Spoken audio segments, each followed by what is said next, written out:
Welcome to KUBBY TV. This is Steve Kubby, your host. Now, recently in California, we had an attempt to pass AB 604.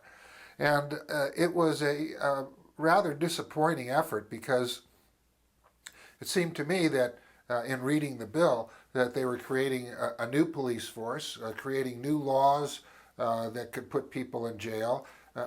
Frankly, I just didn't see the advantage of it, and it seemed to be something that was concocted out of fear and without any attention to the real needs of patients. So we're going to take a look today at the paradigm of the drug policy reform movement and whether or not that paradigm is really valid, and if there's really a systemic failure on the part of the drug policy reform leadership to really accomplish meaningful change. Now, what is meaningful change? Well, first of all, it's taking all the bad laws off the books. I mean, if some effort does not include in it the removal of bad laws, count me out. I mean, as long as, this is what we learned from Prop 215, as long as bad laws remain on the books, the police and prosecutors will find a way to use those laws against us to continue to arrest, prosecute, and incarcerate people because they use cannabis. So I think, it's time to look at these issues. We're going to start out with my good friend Patrick McCartney, a courageous man who stood up for us as city editor of the Auburn Journal and lost his job as a result, but certainly demonstrated his integrity as a journalist.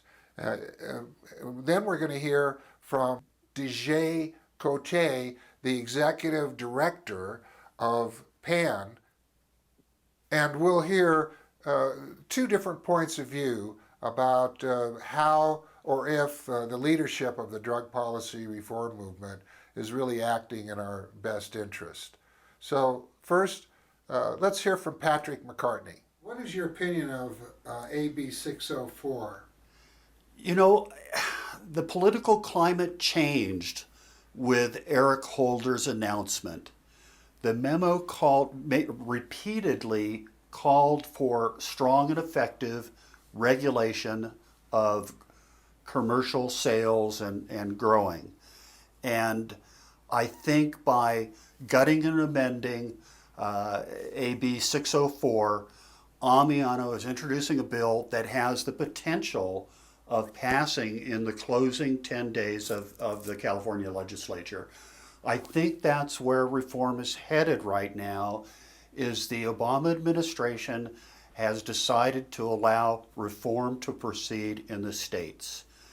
As that happens, there will be growing political pressure to reform at the federal level. I really do see a new consensus being developed over marijuana in specifics and hopefully over the larger drug policy issues. A couple things play into that. The memo made it a point to tell U.S. attorneys that the size of the grow was no longer the sole reason to prosecute. And I think that was very important for federal prosecutors to hear. But it's really the political situation. In the days after Eric Holder's announcement, I did not see a single political backlash. There were no guests on the Sunday morning talk shows following that criticizing the administration's announcement.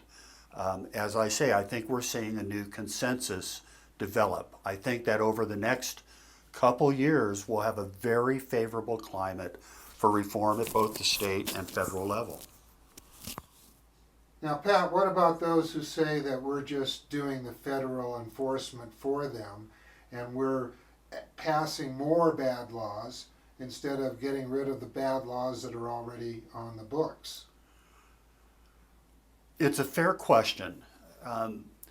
As most people know, without state law enforcement, federal authorities are pretty much powerless to eliminate a a legal state market. They've relied on sub rosa cooperation, one police officer to another, part of the police officer culture. And that's no longer on the table.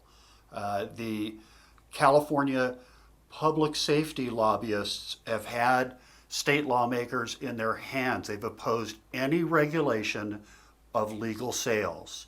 And in California, that's been the line that police drew in the sand in 1996, and it hasn't changed. California lawmakers have not had the fortitude to defy law enforcement and stand up to the federal government. Now, hopefully, that'll change quite a bit. Even if some dead enders, and I'm thinking of Melinda Haig,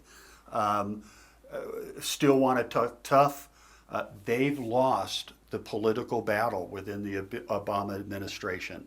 I took it as a very favorable sign that Gil Kurlikowski was promoted sideways out of the drug czar's office. The landscape has changed politically, in my opinion. Okay, well, I think Patrick did a good job of summing up the progressive, mainstream, generally accepted view of where we're at in the drug war. But for some of us, that just doesn't wash. And I think one person that's good at articulating that is DeJ Cote, who's the executive director of PAN. And DeJ, what do you think of AB 604? You know, Tom Amiano has tried to get a bill passed 3 times now to regulate medical marijuana in the state of California, to develop statewide regulations. And last week was our state legislature's final week in session, and they began to resurrect a bill that was killed in May and stuff that bill inside of another bill and add all kinds of 11th hour provisions to try to create what they're calling a rigorous seed to sale registration program, which is in reaction to the memo and the recent U.S. Senate Judiciary hearing to try to appease the feds. I mean, that's exactly what the attempt was by our California state legislature last week, was to try to ram a bill through as quickly as possible that doesn't benefit California, it doesn't benefit the taxpayer, it doesn't benefit the patients, but it is the assumption of our state legislature that somehow this would appease the federal government. And what kind of input were patients allowed to make into this bill? You know, we attempted to work with Tom Amiano's office months ago, even back when this bill was called AB 2312 a couple years ago, and his office became less and less receptive to input even from his own constituents. And what we learned from his Sacramento office was that they were working with a group of industry lobbyists. They were getting their input and information from them, and they didn't need to hear from patient advocates because, as they said, we were anti-regulation, which is not true. Myself and other patient advocates in the state have worked tirelessly to create good local regulations and guidelines, have created task forces and working groups in different communities. So to be told we were anti-regulation was a slap in the face. And we know that that came from the industry lobbyists telling him not to work with people like myself and others. And who are these industry lobbyists that have the apparent monopoly as far as the ear of these legislators? Well, you know, I mean, the main organization that has done a lot of damage here in the state of California has been Americans for Safe Access. They funded and supported an effort in LA to pass a limited immunity ban on dispensaries in the city of Los Angeles. And they were the ones at the table in Sacramento during this 11th hour to create this appointed, unaccountable board medical marijuana enforcement where all the fees, all the fines charged to patients in dispensaries would fully fund the salaries, the pensions, the benefits, and the staff for this 11-person unaccountable appointed board of enforcement. It's really sneaky. It's really tricky. They're really trying to gift wrap it as we're protecting Proposition 215 and we're protecting the patients when it couldn't be further from the truth, Steve. Well, what other lobbyists are you referring to? Well, the main people that have been down there in support of this effort have been members of Americans for Safe Access. It's been California Normal. There have been some support from within a group that calls themselves the Coalition for Cannabis Policy Reform, MPP, and others have been in and out of that chamber and sat at that table in support of what Tom Amiano was doing. Well, what you're suggesting sounds like a heresy. It is, Steve. It really, really is. I mean, these organizations, because they're able to raise hundreds of thousands to millions of dollars, they can package themselves and market themselves however they want to the general population. So to one group of people, they're the ones you go to that are going to save the day and they're going to help you and they're going to do all this murky and ugly political work for you, when in essence what they are trying to do is carve out a niche for a handful of their friends to be able to acquire medical marijuana permits in the state of California and no one else.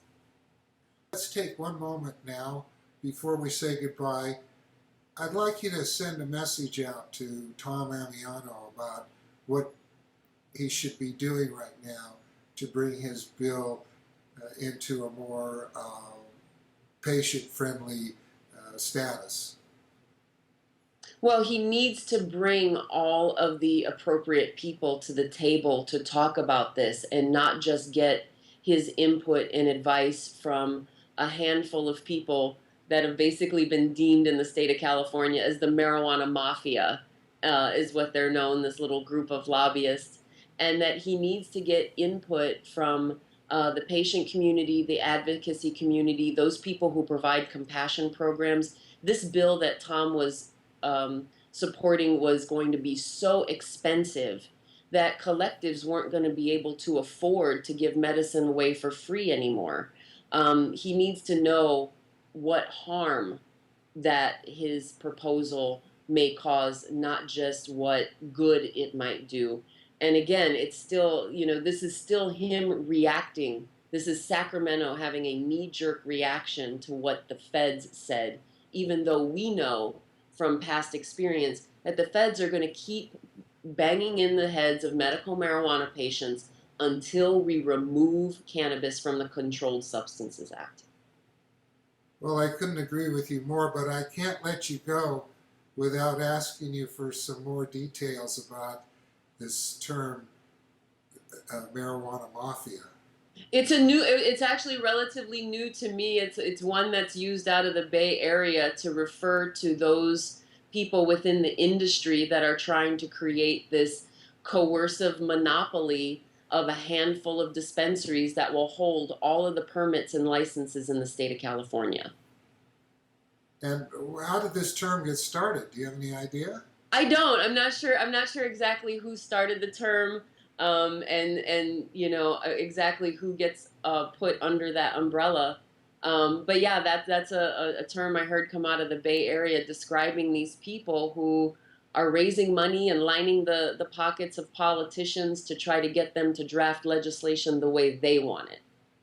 Now, is this a term that the police made up, or a term that our own people have made up? I think this came from within our own community. It shows you how fractured we are here in the medical marijuana movement, between those who want all the control and the power over marijuana and those who just want to be free. Okay, well, that's obviously a very different view and probably heresy to a lot of people. But I think it's time for us to consider which paradigm is really going to work for us. Do we want to continue to dilute our rights and compromise to appease a group of essentially terrorist police and prosecutors and these lobbyists, the politicians? Or is it time to follow a new path, such as that being led by New Jersey weed man, of jury nullification? For me, having gone before a jury and now having the protection of a jury decision protecting me against further harassment, I say the real answer is for each of us to stand up individually and courageously and be supported by our friends when we oppose a prosecution and take a trial to jury. When I go and give jury support, it's only for those people who are directly opposing and fighting this war on drugs in the courts where it matters before a jury of their peers. This has been Steve Kubby for Pot TV, for KUBBY TV, for Cannabis Culture Magazine, telling you, join us tomorrow, same time, same place, right here. Until then, take care, my friends.